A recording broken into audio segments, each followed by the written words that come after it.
As doenças circulatórias são responsáveis por cerca de 30% das mortes de brasileiros todos os anos. Estresse, sedentarismo, má alimentação, tudo isso pode contar como pontos a menos aí para a sua saúde, viu?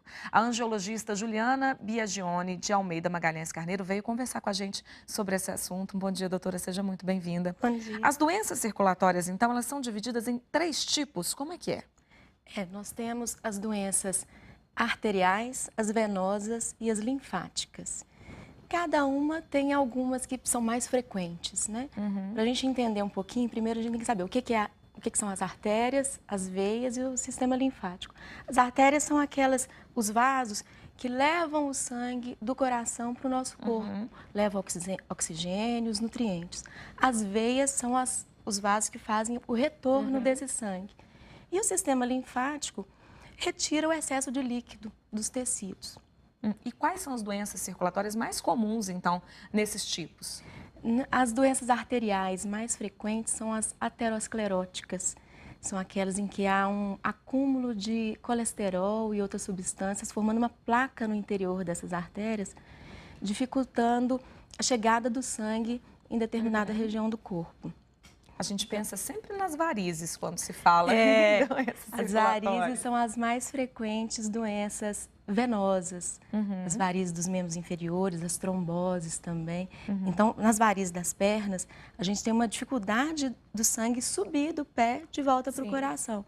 Então, o sangue acaba que fica mais retido nas pernas, causando a dor, a sensação de peso, né? E no caso do sistema linfático? No sistema linfático, a gente tem principalmente os linfedemas, que são os inchaços. Inchaço na perna, inchaço, por exemplo, no braço, depois a paciente faz uma mastectomia, por exemplo, e aí ela fica com aquele edema por causa de uma dificuldade do tecido linfático, do sistema linfático, tirar aquele líquido do tecido. A chegada do verão geralmente é pior para quem tem problema circulatório? Para quem tem insuficiência venosa, as varizes, sofre um pouquinho mais. Porque no calor as pernas doem mais, incham mais. Fica mais difícil, tudo fica pesado, né? Fica mais pesado, Existem fatores genéticos que contribuem para as pessoas terem problemas circulatórios?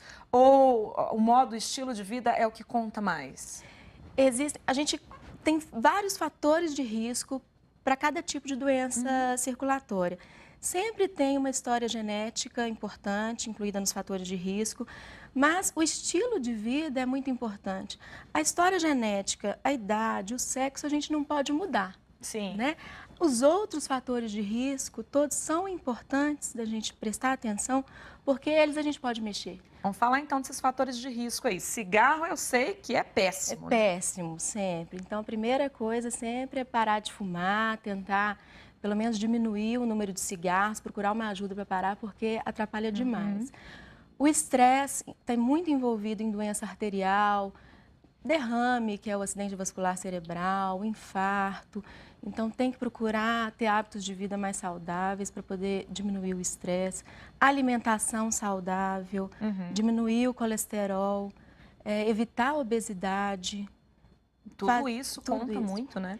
E atividade física. Sempre, né? Sedentarismo nunca deve manter, então tem que fazer uma atividade física pelo menos 3, 4 vezes na semana. O tratamento dessas doenças, claro que são variadas, né?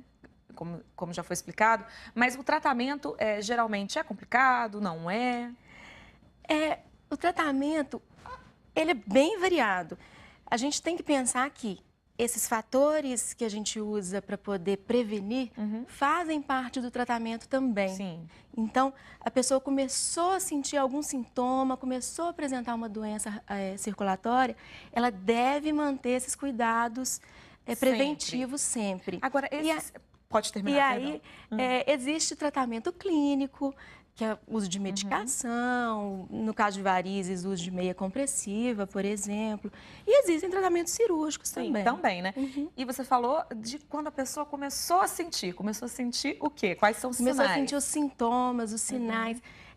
Nas doenças arteriais, a pessoa caminha, arterial de membro inferior, a pessoa caminha, sente dor na perna, a pessoa pode sentir algum sintoma de infarto, uma dor no braço. O próprio inchaço. O próprio inchaço. Nas doenças venosas, começou a sentir uma dor na perna cansada, já deve procurar uma consulta, um médico. Conhecer o nosso corpo e dar atenção a ele sempre. Sempre, é o mais importante. Ok, doutora, muito obrigada então pela participação com a gente, viu? Um ótimo dia. Obrigada, bom dia.